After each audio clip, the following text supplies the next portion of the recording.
Yeah. All right, so we're going to go ahead and get started. Let's hit the bell here. I still have the spider problem that I had last week. It's actually getting a little worse. I'm getting a little concerned, but I'm doing the best I can. Welcome everybody to our meeting, October 23rd. My goodness. And we're going to start with introductions since we have a few people here. I think I'm going to start, I'll start there with Bob. You want to just introduce yourself? Yeah, hi.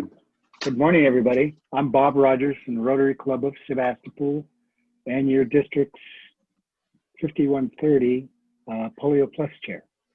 And I'm going to give you a little update today on polio. Welcome, welcome. And then I think I'll go over to Frank. Good morning, everybody. My name is Frank Ramos. I'm from Fortuna Sunrise Rotary, and I'm the current assistant governor for the 4 Eel River Valley clubs. But I heard you guys had a star polio speaker today, so I thought I'd join you. Well, welcome, welcome. And then let's go up there. Carl, go ahead and say hello. Hi, I'm Carl Ochsner. I'm past president of Chico Sunrise Rotary Club and former host father for Fernanda. That's right. And then, is that you, Shoshana? Siva's trying to rope me in. Yes. Hi. Hi, welcome, welcome. And then are there any other, there's one more guest, but I'm looking to see if there's any other before I introduce our last guest. I think our guest today, we have Fernanda Lima, and she was an exchange student with us in 1999-2000. So she got to watch everybody panic to see what would happen to our computers. When it must have been fun. And so we invited her today, and we're going to spend a few minutes just chatting with her. So welcome, Fernanda. Go ahead and say hello and tell us what you've been up to for these last 20 years. Oh my God, 20 years. Can you believe it? Yes, I know. That's a lot. Well, hello, everyone. It's my great pleasure to be here and to see some of you. I mean, I know, well, of course, Carl and Craig. I saw him here. Craig Newman. Yes, Well, wow. They were my host parents, and I'm actually kind of emotional to be here too. It's been a long time. sorry. Yesterday, well, thank you for the invitation, Maggie, and everyone here. It's really a great pleasure to be here. I prepared a quick PowerPoint presentation with some pictures to guide my words, and I'll share my screen with you. I know I only have 10 minutes, so I'll try to be quick. Okay, can you see my screen? Yep. Yeah. Okay, so as Maggie said, I was a Rotary exchange student in Arcata in 1999. Well, the year here is wrong, 2000. And I started with a picture of a small newspaper. Well, I still have this newspaper ad in my things. I have like an album of pictures and things from my time in Arcata, and this is the opening of the album. And yesterday I was looking at it, so that's why maybe I'm so emotional, because lots of memories came back to me. So who I am, my name is Fernanda, and I'm from a small town in São Paulo. I don't know how many of you are familiar with Brazil, but this is a map of Brazil, and the yellow dot is where I'm from. It's actually a small city in the metropolitan region of São Paulo, and that's my family before I went to the exchange. That's actually the picture I sent on my application. So I'm the eldest, and I have two brothers, well, and father and parent. And my family is not from São Paulo, it's from Rio. So we were a very united family. And I think my parents were, I always tell my mom and my dad that I think they were kind of crazy to send their eldest daughter to the States. They were not Rotary members. They learned about Rotary because a friend of them invited my parents to be a host family. And they said, well, sure, but can I actually sent my daughter to, because I have always wanted to go on an exchange. And I was approved, and actually the other guy wasn't. So I was the first Rotary exchange student in my city, in Ribeirão Pires. And that's the picture of my arrival. As you can see, well, I had a teddy bear. I was like, I was a child. I was 17. And that was when I arrived in Arcata. I was kind of frightened because I had to take 3 planes to get there. The last one was a very, very small plane. And I arrived there, all I could see was forest, and I was like, oh my God, where am I going to?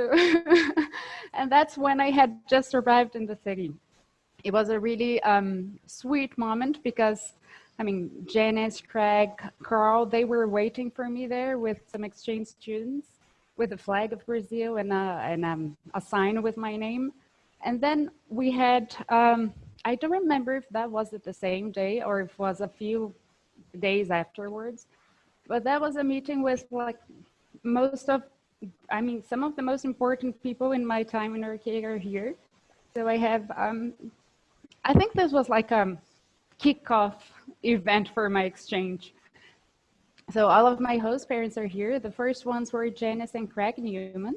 Janice is there in yellow. And then we had Carl and Vicky Ochsner there too. Carl is right there on the right for me.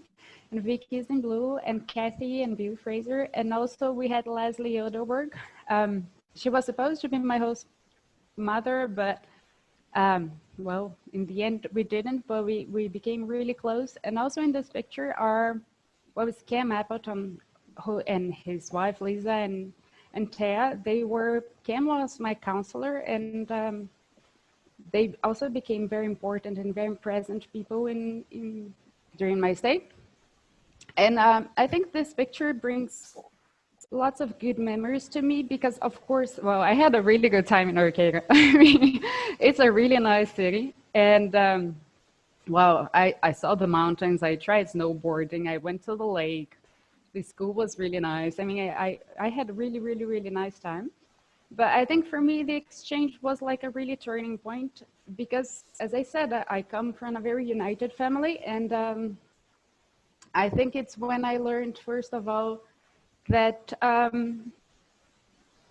people, wherever you go, you can find nice people and you can form a network of people to support you. And I think that was a great learning for me. I mean, to trust people. And I think the other great thing that the exchange did to me was that I learned that my point of view, my culture was just one of many. Here I have some more pictures. Well, this is of course the picture with exchange students, the redwoods. I don't know if any of you know, but when I was a teenager, I tattooed a redwood. I mean, the memory was so intense that I decided to carry it with me. And yeah, and I think, as I said, it was a turning point because I learned that people from all over the world, they are different. They have different cultures. So of course we have to learn from them and not turn my memory and my culture down. But I think it's a matter of dialogue and respect and empathy. And that's a learning that I took with me.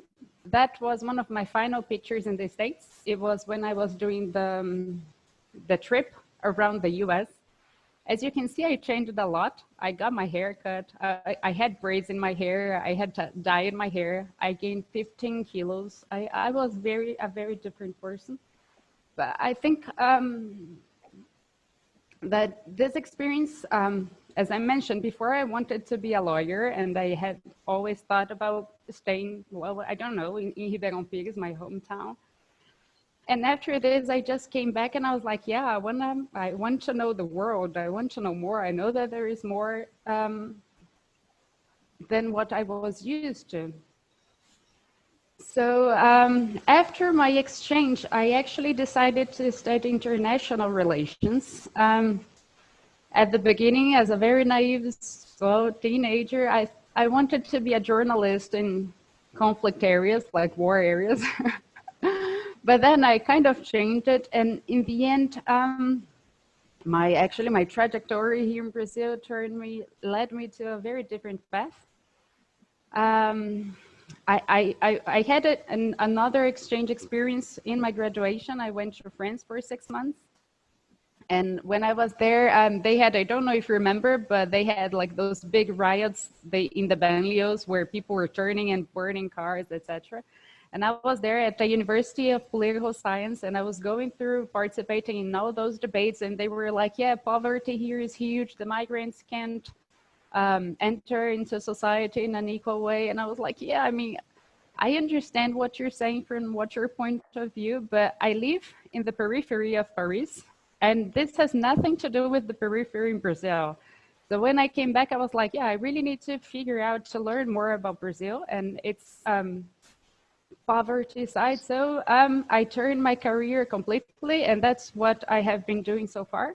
So I worked for many years in international NGOs in Brazil. And those pictures I brought here because I think they kind of show the different sides of my work. I mean, I'm often in the field, and I'm also often in governmental and international meetings with people from university, college, and people from slums.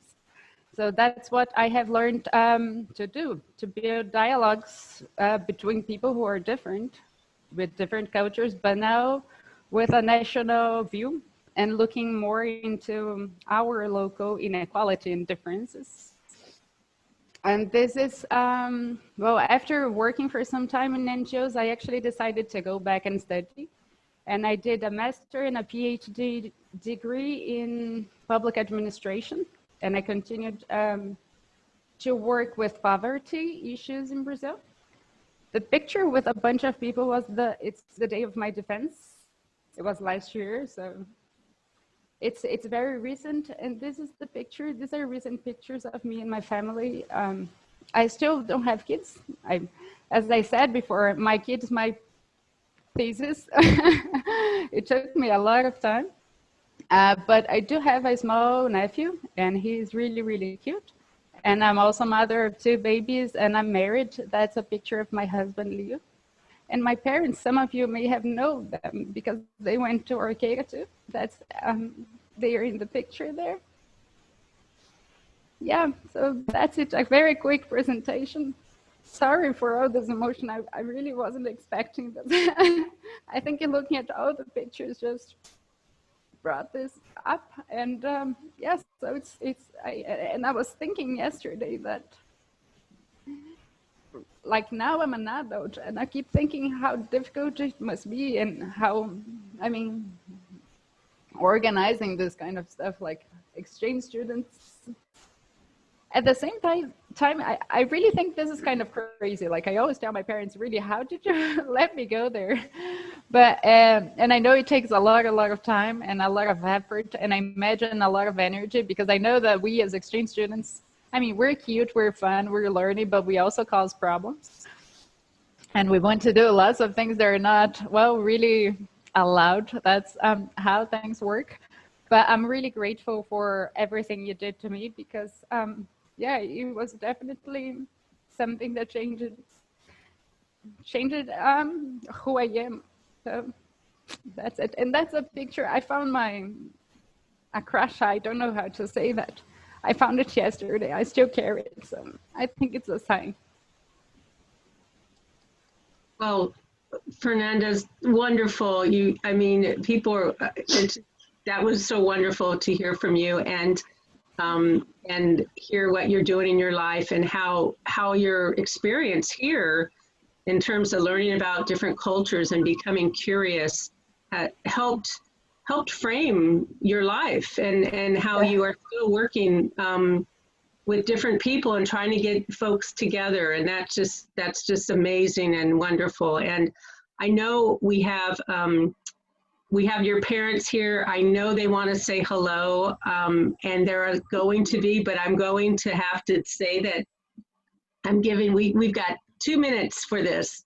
But I'm going to start, I want to start with Carl, you and your wife there, I see. Do you want to say anything to Fernanda? Hi, Fernanda. We're so happy to see you this morning, and we're so glad that your life has turned out so well. You've achieved a lot of things, and it sounds like you're doing wonderful stuff. Hi, Fernanda. I didn't get to hear all your talk. I didn't hear Carl calling me down. Emma wants your contact, your email address, and I have your email address. I'm going to email you because I have all sorts of questions for you that I didn't get to hear. Thank you. And Janice, do you want to say hello? Oh, So grown. Hi, Fernanda.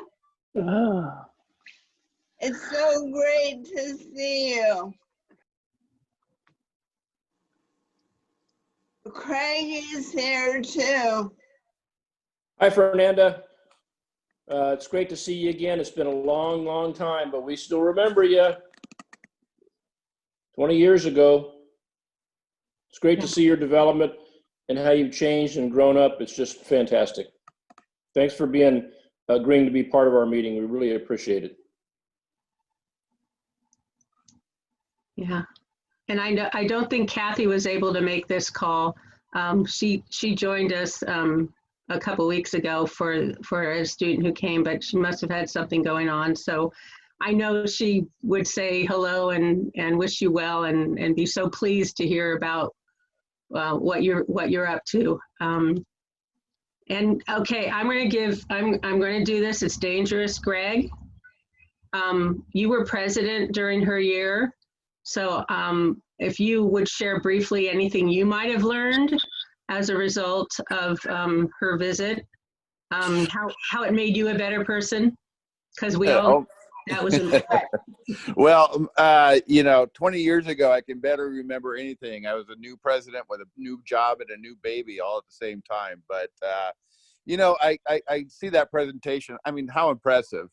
And it's gratifying to see the effect that this club has had on not only Fernanda, but I think every one of these exchange students who come back and visit. I mean, they're amazing people, and I think they would be amazing on their own, but it's I guess gratifying to all of us, the impact we have, and in a crazy world right now, every person matters, and the things that we stand for and the things that we teach and the effect that we have is really gratifying. So great job, Fernanda. A PhD, my gosh. Now I feel like I'm 1,000 years old. well, you are, and that's fine. Perfect. And not yet video ready so you're going to see my Rotary photo there. Yeah, no, we appreciate that you take care of us in that way. So thank you so much, Fernanda. We have a presentation today about polio, and we hope you stay with us and hear it. It's going to be a great presentation. Thank you so much. And I never rang the bell, so I'm going to do that real quick. Oh, and don't ever ring a bell with a cat on your lap. Ow. Okay. You learn something new every day. I'm seeing a note that Avery is here, as another guest that is here. Do you want to introduce yourself? Hey, I'm Avery. I'm a member of the Arcata High School Interact. Oh, welcome. I'm sitting in, and I'm excited to hear from your presenters. Great. Well, welcome. And yeah, and Sarah, there was a Sarah here, Sarah Kelly. Or is that our Sarah? Yeah, that's me, Sarah James. Sorry. That's Ursula. I thought so, but then I thought, better check. Well, welcome, Sarah Kelly James. Thank you. All right, I'm going to go back to sharing my screen because we got a few things to share with you folks. Let's see if we can make this happen without too much pain and suffering. Let's see. All right, we've done this, and we want to just remind us all of our vision. And boy, Fernanda, you really, you brought it home. You brought it home for us, I think, the Rotary vision. So thank you. And again, that we value diversity and celebrate contributions of people of all backgrounds. We did that. There's a picture. There you are. So, quick reminder, Oktoberfest Feast is happening on Sunday. We've got many of you have signed up to help. If you haven't gotten your meals, I have not seen our numbers yet this morning, but I think we're gonna sell 150 meals. I think that's where our stopping point is, and I think we're gonna be there. I need to check with Sophie after the meeting. So please, if you can help, that's awesome. And if we're supposed to wear costumes if you're helping, dress up. It's the week of Halloween, so wear something goofy or German or if that's the same, I don't know. But anyway, and then there's just a quick lesson here. This is important. I don't know how many of you know who the Bavarian King Ludwig was. He was called Mad King Ludwig. They thought he was crazy. He built castles. That's one of the castles he built. And it's important that you learn some of these things of how to say someone is crazy in German. This is just two ways to say it. One is hat nicht alle seine Tassen im Schrank, which means he doesn't have all his cups in the cupboard. And the other one is hat einen Vogel, which means he has a bird. So you can use either one of those. I don't know if anyone wants to give it a go, but if you do, please give it a go. Anybody out there want to say one of those? No? All right. Well, just remember, he's not crazy. He just was different. Oh, and here's one. This is a great one. I don't really care, which is, es ist mir Wurst. And that one you'll want to remember because you probably don't really care about this right now. But that's the end of your lesson 2 and the last lesson, German lesson you will have to have from me this year, unless you want one. We got a fall carnival coming up that we're helping schools with. Rebecca, do you want to say anything about this? Yes, I would. Okay, sorry. Just had to make sure my camera angle is good. Got the buddies in the background. So the Arcata Elementary, I think I mentioned via email, has about 50 students that are on campus for various needs. They're all socially distancing, they're bubbling, nobody really else is allowed on campus, but they're trying to give the kids a sense of fall and Halloween. So they reached out to us for help. So I'm looking for a little bit of support for their Halloween fair. Brian Plumley and Edward Jones stepped up and donated or helped get 50 pumpkins donated because they wanted to donate pumpkins with the kids.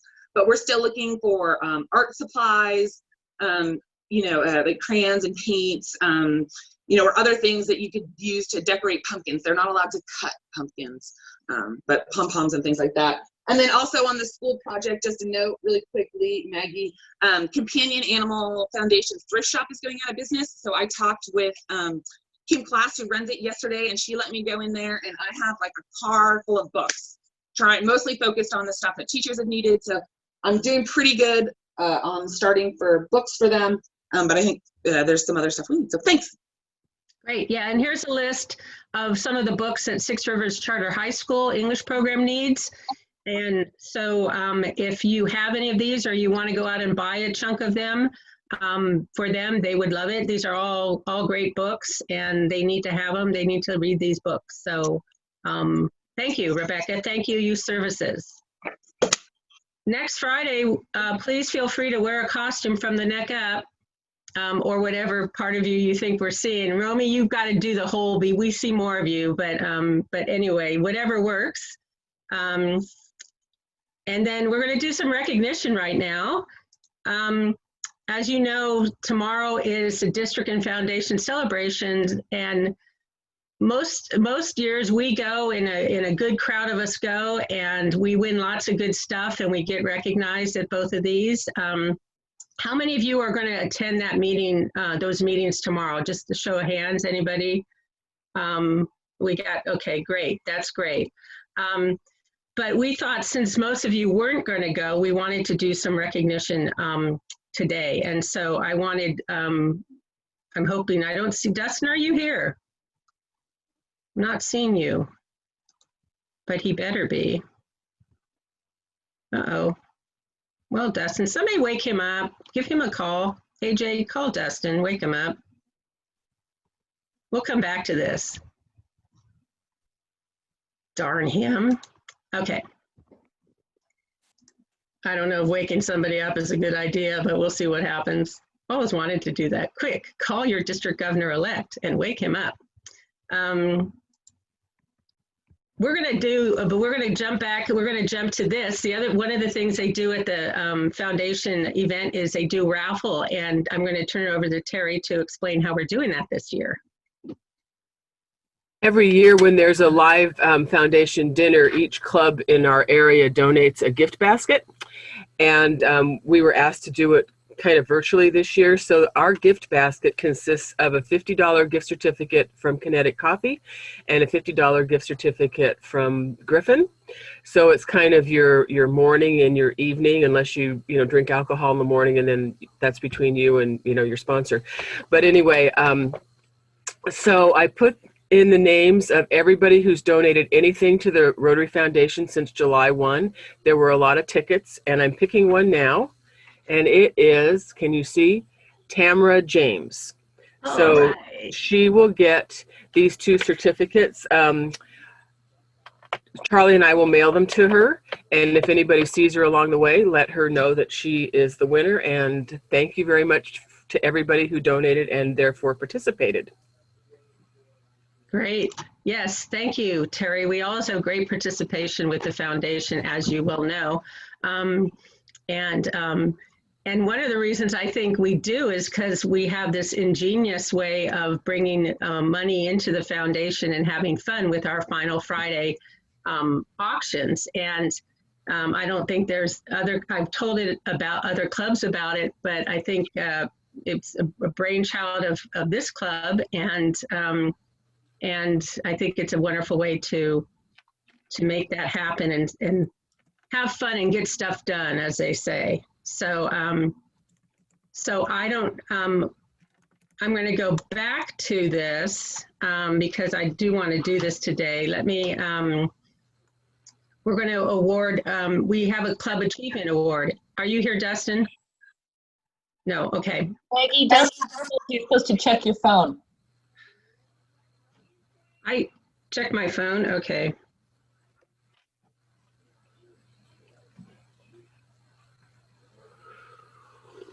Okay.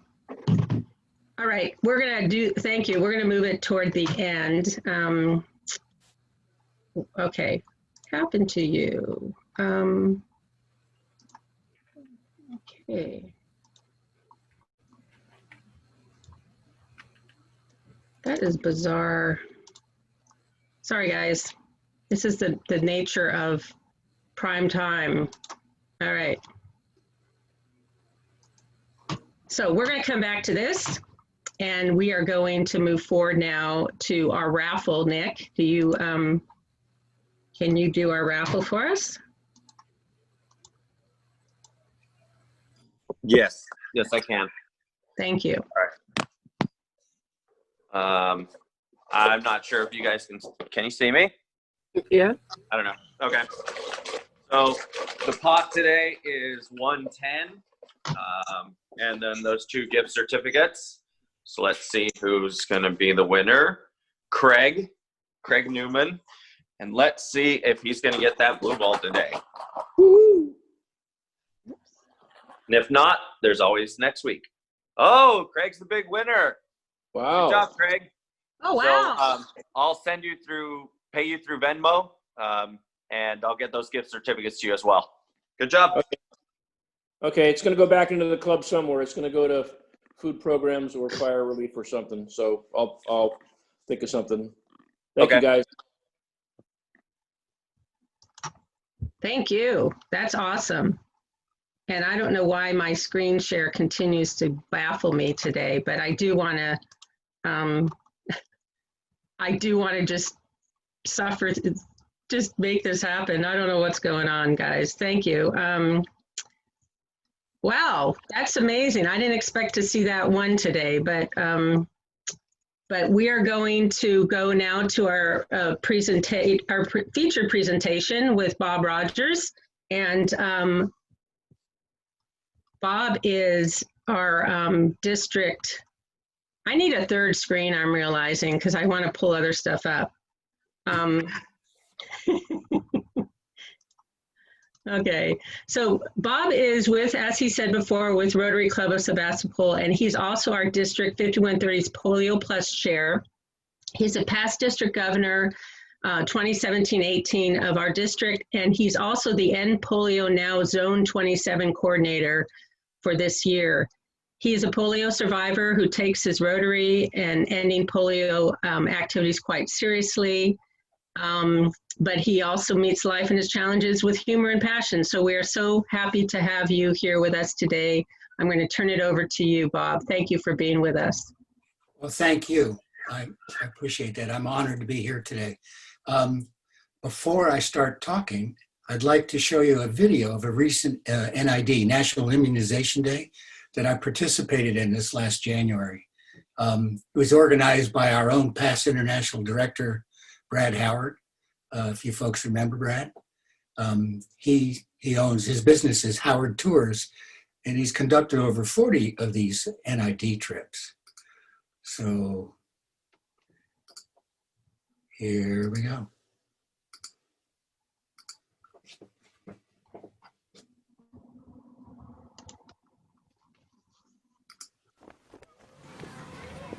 Can you hear that okay?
There you go.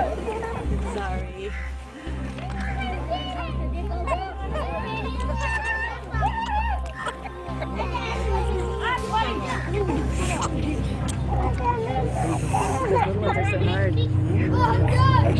Thank you.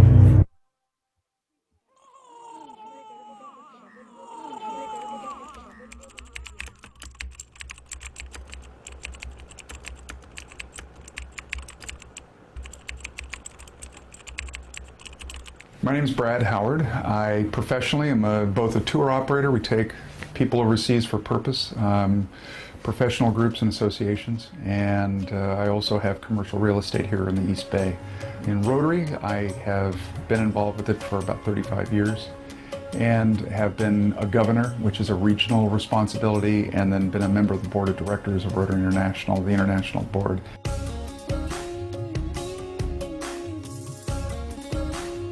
So polio was a disease that was a huge issue in the early 1950s. Towards the end of the 1950s, early 1960s, they found a vaccine. Well, about that time, Rotary, by accident, decided that it was a very localized effort in the Philippines, that they could, if they had enough money, could buy enough vaccines to immunize all their kids. Well, they did it.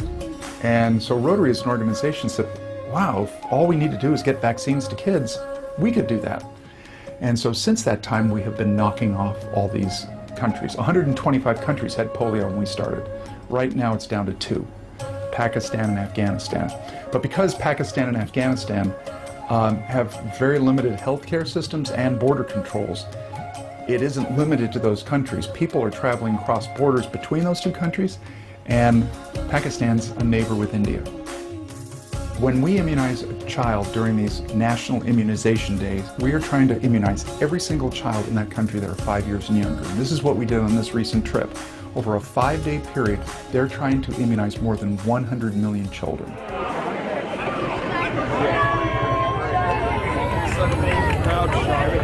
And then people start got it.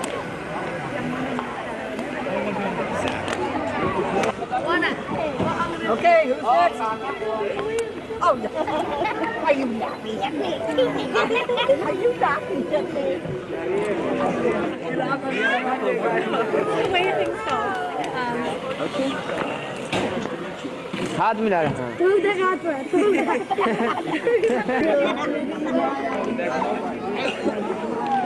Oh yeah.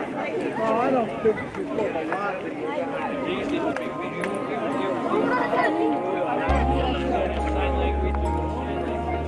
Whenever you walk through these villages, there's a whole pack of kids that are following you. And some of them are in areas that basically they're dumps. I mean, literally are a dump. You're watching kids play with bicycle wheels that are broken. The thing that always strikes me is how happy they are. And it's those smiles and it's those interactions with those people, the people in need, that really, I think, drive emotion for a lot of people when they're in this environment, to say, I got to help them do something. And I think that's where Rotary's job becomes most important.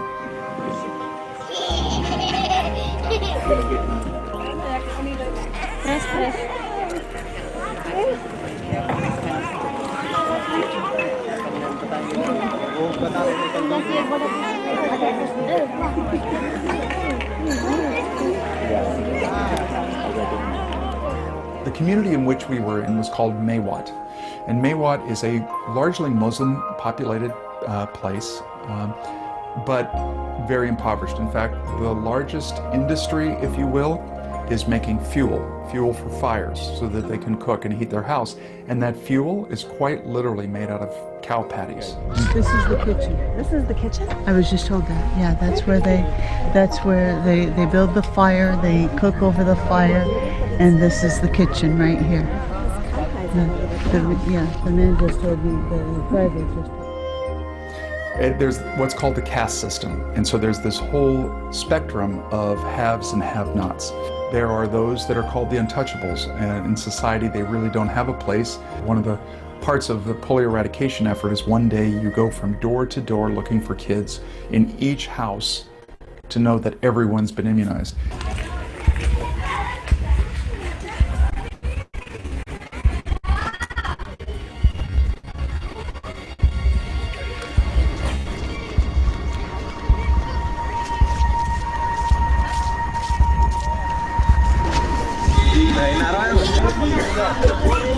चले जाएंगे school गए बता मुझे छोड़ भाई अरे छोटे छोटे से स्कूल भगा दिए क्या सो रहा है लेना आ फिर ले लास्ट सो रहे हैं बेबी डाउन ये baby here we go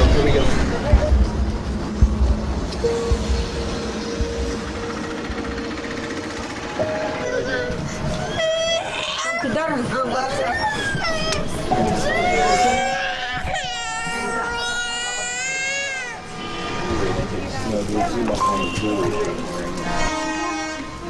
Shoot, I missed it.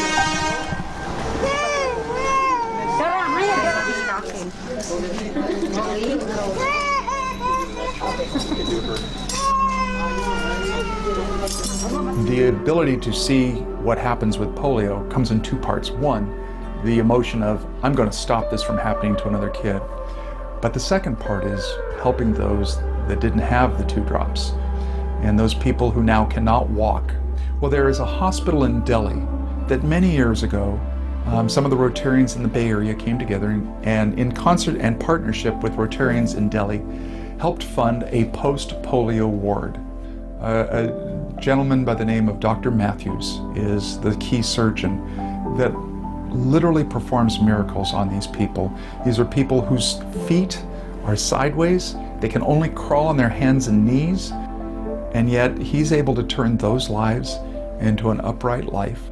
There's a place in Jaipur called the Jaipur Foot Factory that is supported in part by Rotary and in part by others, that quite literally takes the PVC pipes that we all know that go in the ground, that carry sewage and water, and is able to turn them into a limb that can be put on a leg so that people quite literally can walk in day 1 and on day 2 be walking with a new prosthetic limb.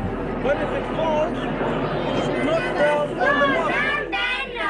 Round and round, all through the town. The people in the bus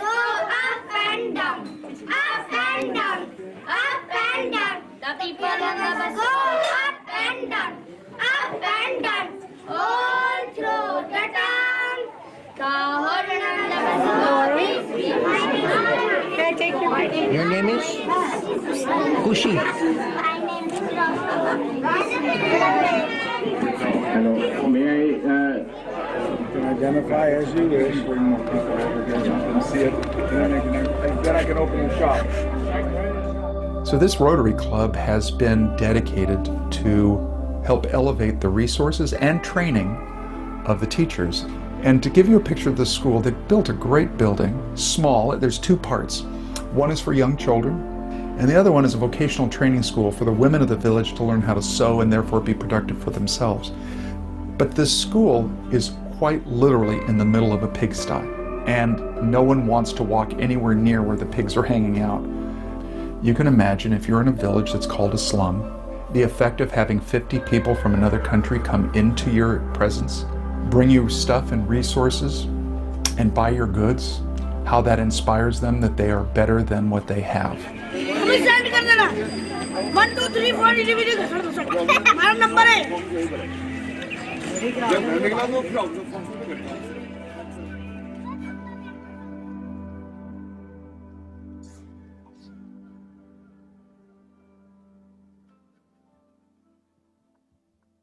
I really didn't know what to expect coming to India. My wife and I, are both Rotarians, and we came knowing that we were coming for a good cause. And we have definitely fulfilled our mission in that, and seeing lives changed, putting 2 drops of polio vaccination into a small child's mouth, knowing that that child will not suffer the consequences of a debilitating, deathly sickness called polio. When I first did this trip, or contemplated doing it, I thought to myself, you know, is this really just a self-satisfying thing about going over here? Wouldn't that money that I spent on this coming over here be better spent if I were to donate it to the Polio Plus campaign? And the Rotarians here put it another way. They said that our coming here is inspiring to them, that we would do that. I think every Rotarian should have an opportunity to give a child 2 magic drops, and to see the great work that's being done in this country to help not only prevent polio, but to help those that are still suffering from the effects. It would be very worthwhile to participate in. Probably the most inspirational trip I've ever gone on, and I've traveled quite a bit. But this trip, you can't compare it to other trips, because you know you're doing something good, but at the same time, you're showing, you know, this is America, you're a foreigner, but we're all the same. We all have that feeling of we want to help each other. I think that you can see a lot of really wonderful, lovely things amongst the dirty air and the dirty living conditions. And I spent a lot of time with kids and trying to communicate through language barriers. And there's love there. It's lovely. Coming to India has just been an absolute blessing to see the amount of work that goes into this national inoculation day. The entire country inoculates their children. It's amazing. It's encouraging that even though we don't speak the language down here, everybody's been warm to us, receptive.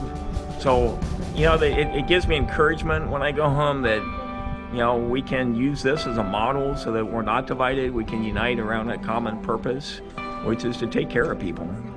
Well, when we started our effort, there were 350,000 new cases annually of polio. This past year, there was about 140 cases, and that's significant. But the real difference is, why are we here on Earth? What is our legacy? And watching people take these trips, I think, helps to define that. You can't help but feel, for just random luck, I was born there and got all this good stuff, or that I could have been born here and been needing other people's help. And when you have a chance to see it and believe that you can do something about it, it makes a huge difference. So what's the future of polio? It'll be gone. What will happen next? Well, that's up to the Rotarians, and it will be up to them to decide where their passion is, where their future is, and how they can, through the effort of making friends with others, create lasting change across the globe, in their community, and in themselves.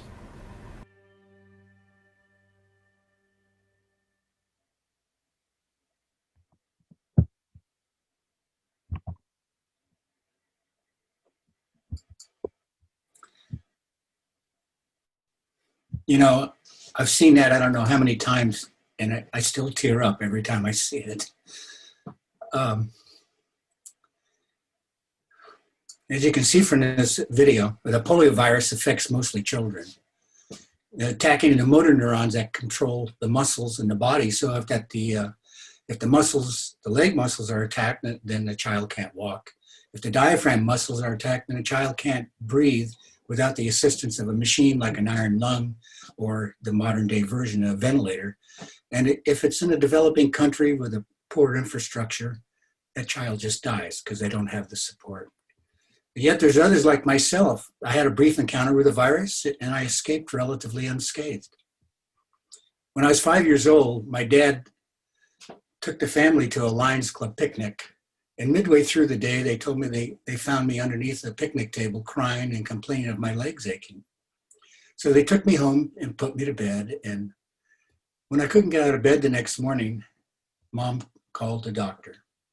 And she came and visited and examined me. And then they left my room and went into the living room, my mom and dad and the doctor. And I could hear some talking, but I couldn't understand what they were saying. And all of a sudden, my mom lets out this huge wail. And then she starts sobbing. I didn't know what was going on. I was scared to death. They came back into my room and packed me up and took me to Children's Hospital, which is where we were living at the time. I was there for about 3 weeks, actually a little less than 3 weeks.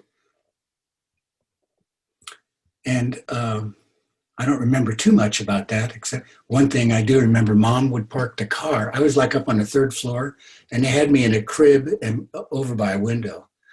And Mom would park the car underneath that window so I could wave to my brother and sister, because they wouldn't let them come up to the ward because they didn't know how it was contracted at that time, and they know it affected mostly children. They treated me with a therapy called Sister Kinney hot pack treatment.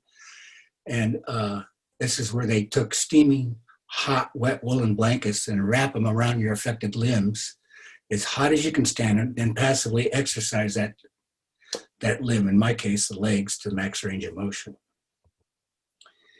So on the day I was discharged, Mom's rolling me out in a wheelchair towards a car, and the defiant 5-year-old in me says, "I don't need a wheelchair, I can walk to the car." Mom reluctantly agrees. So I start to stand up and I push myself off the armrest, and as soon as I let go of those, I fall to the sidewalk like a sack of potatoes. And my mom again burst into tears, and again, I'll never forget that as long as I live. But you know, as time went on, I got older, my brush with the polio virus sort of faded into the past, into the background. The only time I really thought about it was when I had to fill out a medical history form for one reason or another. It was over.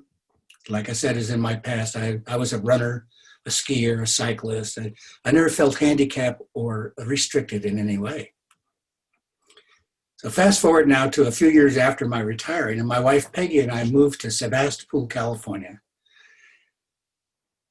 And one of my neighbors starts asking me to come to his Rotary Club meetings. At first I resisted. I didn't like this idea of a weekly meeting obligation, but then I thought, he kept asking. And I thought, well, you know, might be a good way to meet people in town, being new in the community. And I actually found myself liking the club and its camaraderie. And I was soon being given Rotary information by a couple of past presidents. outlining my financial and attendance obligations, among other things. And then near the end of the presentation, almost as an afterthought, one of them says, and you know, we're eliminating polio in the world. I said, what are you talking about? I thought it was lit. He says, yeah, here in the US, but not the rest of the world. I couldn't believe that I, who had polio, didn't know that fact.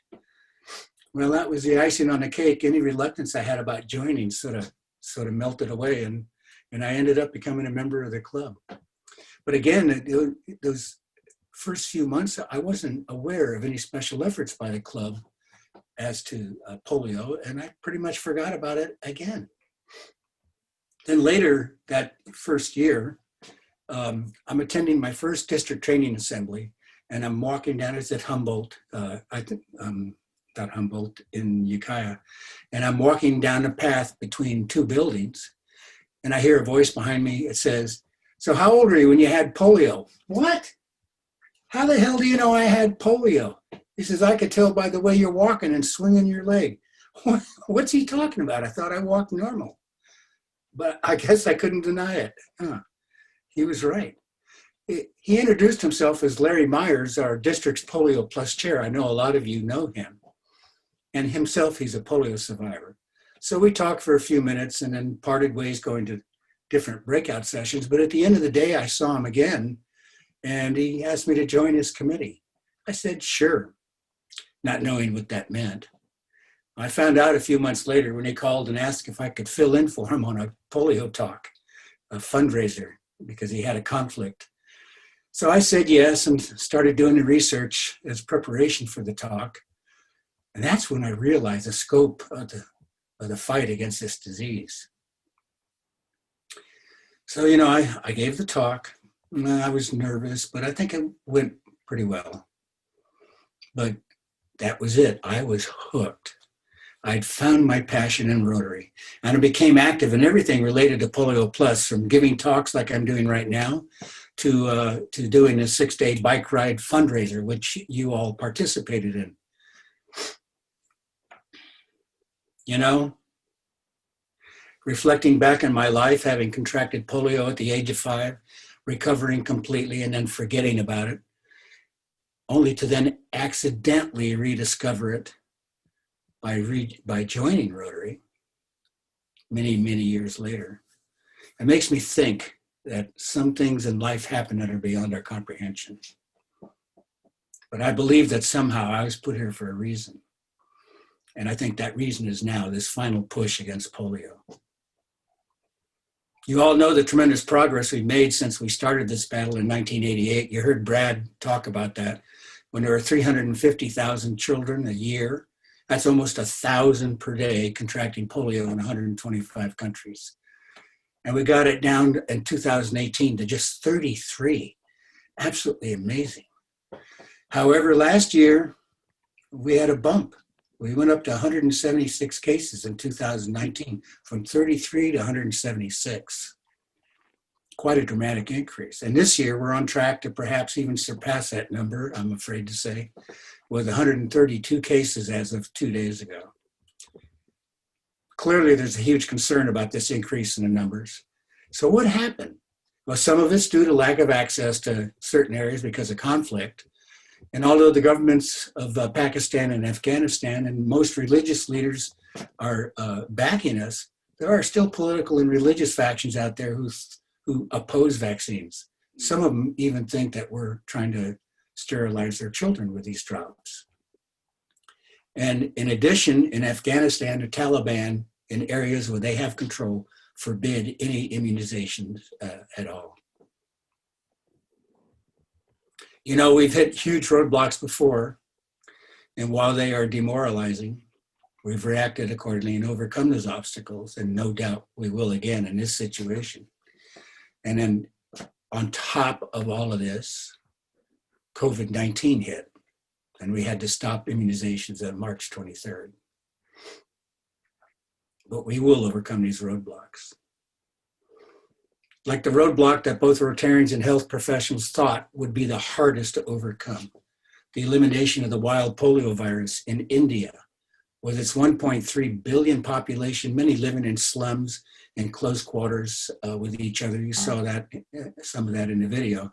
But we did it, with the last case occurring in January 2011. The next largest hurdle was the African continent. And after years of exhaustive work and persistence in the 47 countries that make up the region, in August 2016, we were within 2 weeks of the required 3 years without a single case in order to declare Africa free of the wild polio virus. When 4 cases emerged in Nigeria, talk about demoralizing. But we reacted with strategic and massive vaccination campaigns, and as a result, there have been no new cases since then. And 2 months ago, on August 25th, the World Health Organization officially certified the African region free of the wild polio virus. Yay! Yeah, but now we have one more summit to reach, and perhaps the most difficult one of all, due to the political and religious strife, as well as geographic challenges, and that's the combined countries of Afghanistan and Pakistan, before we can declare the world free of the wild polio virus. But now some good news. Immunizations have started up again as of July 20th, and Pakistan, Afghanistan, and other countries in the region. And for example, on September 21st, Pakistan conducted a 3-day national immunization day, actually days, with 270,000 polio workers going door to door, like you saw in the video, vaccinating an estimated 39 million children. You know, with numbers like that, we will win. But the truth is, we've got at the very least 3 more years to go, and most likely more before we can claim victory. You know, this has led some folks to ask, after 35 years, why should we continue to support Polio Plus? Is it 99.9% good enough? Can't we go after another disease or parasite? Well, I have an answer for them. No, because we haven't finished the job yet. Yeah, it's true that this has taken us much longer than we ever anticipated. But if we quit now, all of that work will be for naught. So while our frontline workers continue to do their important job, our job is to continue to be the advocates, keeping up the awareness and continuing to raise funds to continue the fight. For the alternative is unthinkable. To have come this far and created this unique opportunity to eliminate this disease from the face of the earth, and then quit and let polio reinfect the world, I don't even want to think about that. It's just not an option. You know, we've already saved 19 million, an estimated 19 million children from paralysis, and 1.5 million from death. So we've already made a huge difference. And we have to continue now. We're so close to winning. You know, the problem's not science. We've already proven that it can be done. The problem is political and social. And we can overcome that with perseverance and tenacity. And believe me, I know Rotarians have a lot of both of those qualities. It's estimated that if we stop vaccinating now, in a decade, there will be 200,000 new cases of polio every year. Because as we have seen with COVID-19 and last year with measles, polio is only a plane ride away. Fighting polio is expensive. This year's budget alone is $850 million to inoculate 400 million children. And as I mentioned earlier, we have to continue to raise these funds to vaccinate newborns and children missed in prior campaigns for at least another 3 years. And towards that end, hopefully you're all aware of our district's new Polio Plus Society. For a donation of only $100 or more, and your commitment to continue to donate at least $100 per year until the World Health Organization declares the world polio free, you can become a member of the District 5020 Polio Plus Society. And if you donate on or before World Polio Day, that's tomorrow, we will double your recognition points. You'll get 100 points from the Rotary Foundation and another 100 points from a generous Rotarian who wishes to remain anonymous. You'll find in your mailbox, your email inbox, right after this meeting, a flyer and a society commitment form. It should be in your mailbox in 1/2 hour. So I urge you to consider becoming a member of the society today. If you have any questions, contact either Terry or myself and we'll walk you through the process. You know, as Rotarians, a lot of our work is focused on our youth and the following generations, the future inhabitants of our planet. And I can think of no other work that we do for the next generations, to pay it forward, if you will, that is more important than our work on eliminating polio from the face of the earth. Although we as Rotarians will most likely not directly benefit from this work, the future generations and their children, and every child born thereafter, as long as there are humans on this planet, will benefit from our selfless act of eliminating this virus from the face of the earth, from this planet, for mankind, forever. That, my friend, is paying it forward. That is service above self. That is, as past President Ian Risley said, making a difference. Thank you so much for the opportunity to update you on our fight against this disease. I hope I've convinced you of the importance of our continuing role in this battle. So no longer will a mother have to go through that moment my mom went through. That moment when they're told their child has polio. Thank you and namaste. Thank you, Bob. Thank you so much. You are getting a standing ovation right now. If you may not be able to see that, but I want to thank you so much. And we received a proclamation from the city of Arcata, and I wanted to just pull that up for a minute here so that people had a chance to see it. And and so it goes over a little bit about it, and they're proclaiming tomorrow as World Polio Day here in Arcata. So that, I think that's great. Thank you to the City Council for doing that. If people want to see that, I can email that out to people.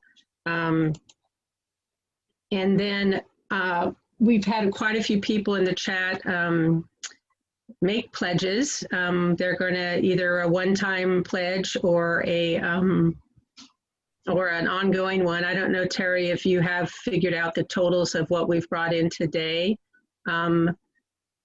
or not. If you have and want to share that, that would be great. It's still happening, so it's kind of running. 580 so far. Thank you, Cam. 580 so far. So, and I'm actually going to do the Polio Plus Society and do. Oh, you just got another one from Lori. Thank you, Lori. So I'm going to do $10 a month until we lick this thing. So through the Polio Plus Society. So I don't know what that will add up to. Hopefully not millions. Hopefully we'll lick it in the next couple of years. I also wanted to share. I wanted to share one last picture, but my computer's not working that well today. So, and Siva just came in on this too. Thank you, Siva. So anyway, I won't share that. I really appreciate it. Terry also signed up for this society. I like doing things on a monthly basis. It's easy. You sign up and you don't have to worry about it. So next week is our final Friday. And so we will be continuing all the money we raise next week for Final Friday will go to Polio Plus. So we'll add on top of what you've all done today. Bob, I want to thank you so much for being here. It was wonderful to hear from you. And Fernanda, it was also great to hear from you today and to have our other guests here, Frank and Carl. I wish you all a great day and a great weekend. See you on Sunday at the Oktoberfest Feast. Thank you everybody for being here. Take care.